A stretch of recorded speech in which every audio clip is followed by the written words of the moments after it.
ಹೊಟ್ಟೆಯಲ್ಲಿ ಗ್ಯಾಸ್ಟ್ರಿಕ್ಕಿನ ಸಮಸ್ಯೆ. ಹಾಗಾದರೆ ಇಲ್ಲಿದೆ ನೋಡಿ ಒಂದು ಸುಲಭವಾದಂಥ ಟಿಪ್ಸ್ ನಿಮಗೆ. ಏನು ಅಂತ ಕೇಳಿದರೆ, ಹೆಚ್ಚಾಗಿ ಅಗ್ನಿ ಮಂದ ಹೇಳ್ತಕ್ಕಂಥದ್ದು ಆಗ್ತಕ್ಕಂಥದ್ದು ರವಿಯು ಮಂದಗತಿಯಲ್ಲಿ ಇದ್ದಾಗ ಮತ್ತು ಶನಿ ಪೀಡನೆ ಹೇಳ್ತಕ್ಕಂಥದ್ದು ಇದ್ದಾಗ ಅವರ ಜೀರ್ಣಕ್ರಿಯೆಯಲ್ಲಿ ವ್ಯತ್ಯಾಸಗಳಾಗಿ ಅದು ಗ್ಯಾಸ್ಟ್ರಿಕ್ಕಿನ ಸಮಸ್ಯೆ ಅಂತಹ ಭೀಕರವಾದಂತಹ ಸಮಸ್ಯೆಗೆ ಕರ್ಕೊಂಡು ಹೋಗ್ತದೆ.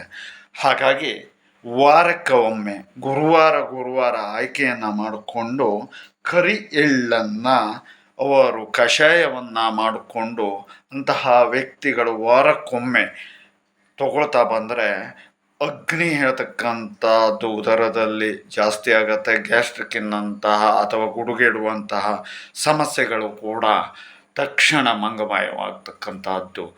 ಹಾಗಾಗಿ ನಾವು ಅಗ್ನಿಗೆ ಯಾವ ರೀತಿಯಲ್ಲಿ ತುಪ್ಪವನ್ನು ಹಾಕಿದರೆ ಅಗ್ನಿ ಪ್ರಜ್ವಲಿಸುತ್ತೋ ಅದೇ ಥರದಲ್ಲಿ ಉದರದಲ್ಲಿ ಇರತಕ್ಕಂಥ ಅಗ್ನಿಯೂ ಕೂಡ ತುಂಬಾ ಮುಖ್ಯ. ಅಂತಹ ಅಗ್ನಿ ದೋಷ ನಿವಾರಣೆಗೆ ಈ ರೀತಿಯಾದಂಥದ್ದನ್ನು ಮಾಡಿದಾಗ ಅದು ಬಹುಬೇಗನೆ ಫಲವನ್ನು ಕೊಡ್ತಕ್ಕಂಥದ್ದು, ಜೊತೆಯಲ್ಲಿ ಜನತೆಗೆ ಒಳ್ಳೆಯದಾಗ್ತದೆ. ಮಾಡಿ ನೋಡಿ ನಿಮ್ಮ ಅನುಭವವನ್ನು ತಿಳ್ಕೊಳ್ಳಿ. ಜೊತೆಯಲ್ಲಿ ಇನ್ನೂ 4 ಜನರಿಗೆ ಸಹಕರಿಸಿ.